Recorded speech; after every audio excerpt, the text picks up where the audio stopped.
Good evening, and thank you so much for being here this evening. So, as Smiley said, I work in the Crenshaw store, and I came to LA just over maybe about a year and a half ago now. And I was formerly a teacher, and I had my own business, but life brings change, and I needed a new start.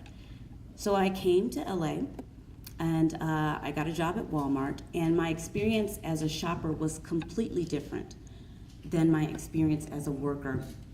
I started off on the docks, and much like the warehouse workers said, one dock wasn't working, the other one we had to do makeshift ramps. And I was working just as hard as the guy next to me with the boxes. We worked in the garbage, the stench of the garbage. There was no ventilation, there was no cold water. And we worked long, hard hours. Many times our breaks were pushed back because we had to unload the truck in a certain amount of time.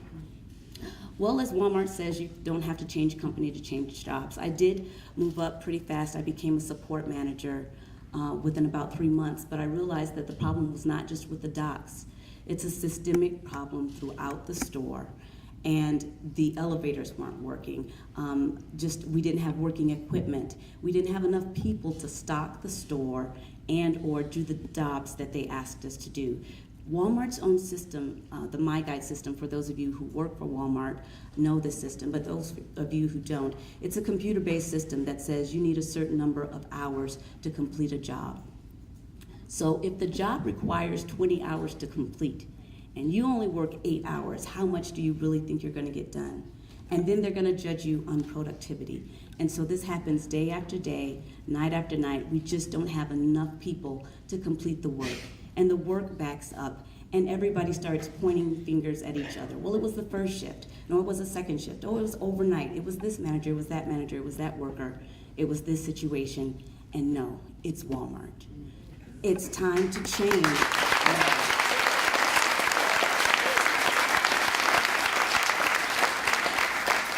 At this time, there's just no more excuses. Walmart boasts every year, they just recently got reelected to be on Forbes' #1 list again, #1 company. And while they're bragging about how much money they make every year, $1 billion in charity donations, Walmart needs to realize they've also created the biggest charity in America, their workers. They're robbing the government as we speak daily with government subsidies that their workers are required to have just to make a living. We're not asking for more than what we deserve, but we deserve a safe workplace. We work hard. We deserve a living wage. We try to do the best that we can with what they've given us, but they've not given us enough to go on. And so I don't want to continue to work for a company that does not value human life. And we should stand together until Walmart decides to make a change. I mean, Walmart is good at making beautiful and politically correct speeches, but it's time for them to back that up with actions. Mm-hmm. And another thing that Walmart does is it really underestimates its workers. Low wages does not mean low intelligence, and that's what they're trying.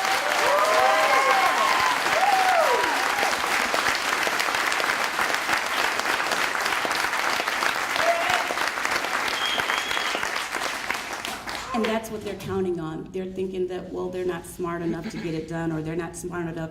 Well, we're growing. We're getting stronger day by day, and change will come.